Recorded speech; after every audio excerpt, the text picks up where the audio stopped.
দেখতে দেখতে নবমী চলে আসলো আর একটা দিন পরে বিসর্জন। মনটা তো এমনিতেই খুবই খারাপ লাগছে অলরেডি।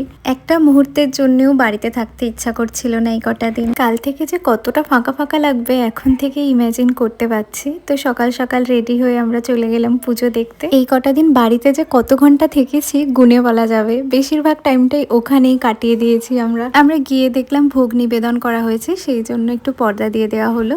তারপরে পুজোও দেখছিলাম খানিকক্ষণ। গত বছর অনেকেই অনেক কিছু মানত করেছিল, যার ফল পেয়েছে অনেকেই। স্পেশালি আমাদের পাড়ার এই ভাইটা, ওর ডেডিকেশন দেখে আমি তো মানে অবাক হয়ে গেলাম। আমাদের বনগাই থানার ঘাট থেকে একদম ঠাকুরের মঞ্চ অবধি 1.5 কিলোমিটার ও পুরো দণ্ডি কাটতে কাটতে এসেছে। তো সবার চোখে জল চলে এসেছে ওর কষ্টটা দেখে। মানে সত্যি ঠাকুরের অসীম কৃপা না থাকলে এটা সম্ভব না। যে দিদিটাদের বাড়িতে পুজো হচ্ছে সেই দিদিটাও দণ্ডি কেটেছে, বাট অতটা দূর থেকে না। জীবনে অনেক কিছু ফার্স্ট বার দেখলাম, যেটা থাকবে সেকেন্ড পার্টে।